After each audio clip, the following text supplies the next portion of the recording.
BJP party ఒక మతతత్వ party, మతం పిచ్చి ఉన్న పార్టీ, కులం పిచ్చి ఉన్న పార్టీ. మతం పేరుతో కులం పేరుతో ఎన్ని రాజకీయాలు చేసిందో దానికి బలైపోయిన ఎంతో మంది మైనారిటీలు, గోద్రా అయితేనేమి, మణిపూర్ అయితేనేమి, ఇలాంటి అన్ని చూడడం జరిగింది. బీజేపీ దేశ సంపదని దోచిపెట్టి అదాని లాంటి వాళ్ళని పోషిస్తుందన్న సంగతి ఇప్పటికే అర్థమైపోయింది. అంతేకాదు ప్రభుత్వ వ్యవస్థలను, ఆఖరికి అది ఈసీ అయినా, ఆర్బీఐ అయినా, స్టాక్ ఎక్స్చేంజ్ అయినా, ఈడీ అయినా, సిబిఐ అయినా, ఇన్కమ్ ట్యాక్స్ అయినా, ఇలా ప్రతి ప్రభుత్వ వ్యవస్థని కూడా తమ గుప్పిట్లో పెట్టుకొని స్వార్థ రాజకీయాల కోసం ఎలా వాడుకుంటున్నారో చూస్తున్నాం. ఇవన్నీ సరిపోలేదన్నట్టు ఇప్పుడు మన దేశాన్ని కాషాయమయం చేయడానికి బీజేపీ పూనుకుంది. అందులో భాగంగా దేశ చరిత్రనే మార్చే ప్రయత్నం చేస్తుంది.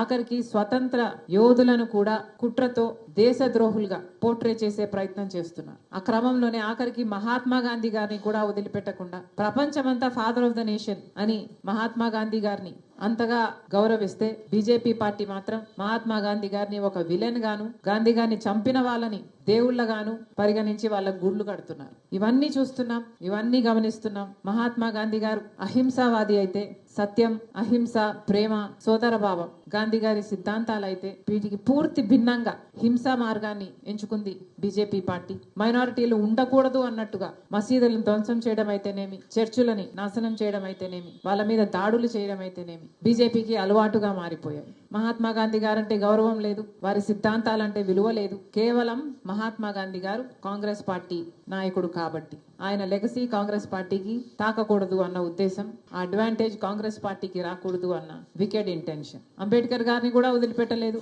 అంబేద్కర్ గారు వర్గాల వాళ్ళలో వెలుగులు నింపిన వాడు. అంబేద్కర్ గారు ఈ రోజు మన దేశంలో అన్టచబిలిటీ లేదు అంటే దానికి కారణం అంబేద్కర్ లాంటి గొప్ప నాయకులు. అంతేకాదు మన రాజ్యాంగాన్ని రూపొందించిన వారు. ఈ రోజు మనకు ఓటు ఉంది అన్న, సమాజంలో ఈక్వాలిటీ ఉంది అన్న, జస్టిస్ ఉంది అన్న, ఇవన్నీ రాజ్యాంగం మనకిచ్చిన హక్కులు.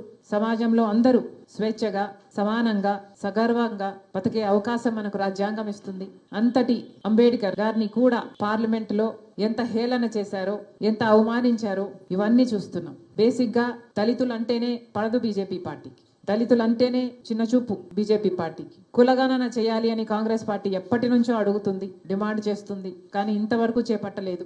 ఇలా అనేక రకాలుగా దళితులనైతేనేమి, దేశ ప్రజలనైతేనేమి, రాజ్యాంగాన్ని అయితేనేమి నాశనం చేసే ప్రయత్నం చేస్తుంది బీజేపీ పార్టీ. అందుకనే ఈ రోజు కాంగ్రెస్ పార్టీ ఈ పోరాటాన్ని చేపట్టింది. విచిత్రం ఏమిటంటే మన రాష్ట్రంలో బీజేపీ పార్టీ ఎక్కడో లేదు. బీజేపీ పార్టీ బాబు, జగన్, పవన్ వీళ్ళల్లోనే ఉంది. మన రాష్ట్రంలో ఎంతమంది ఎంపీలు ఉంటే అంతమంది బీజేపీ పార్టీకే మద్దతు ఇస్తున్నారు. అది తెలుగుదేశం కానివ్వండి, వైసీపీ కానివ్వండి, చంద్రబాబు గారైనా, జగన్ గారైనా, పవన్ కళ్యాణ్ గారైనా, వివిధ పార్టీల్లో ఉండి కూడా బీజేపీ ఇంత ఘోరంగా చేస్తున్నా కూడా ఈరోజు అదే పార్టీకి మద్దతు ఇస్తూ అదే బీజేపీ పార్టీకి గులాంగిరి చేస్తున్నారు. అందుకే ఈరోజు కాంగ్రెస్ పార్టీ మీ అందరి మద్దతు కూడా కూడగట్టుకొని ప్రెసిడెంట్ గారికి ఒక రెజల్యూషన్ పంపించి అమిత్ షా గారు రిజైన్ చేసేటట్టు, బీజేపీ పార్టీ క్షమాపణ చెప్పేటట్టు ఒక రెజల్యూషన్ కూడా ఈరోజు పాస్ చేయాలని నిర్ణయించి మీ అందరినీ ఆహ్వానించడం జరిగింది. మరొకసారి వచ్చిన ప్రతి ఒక్కరికి మనస్ఫూర్తిగా స్వాగతం, మనస్ఫూర్తిగా కృతజ్ఞతలు. Thank you.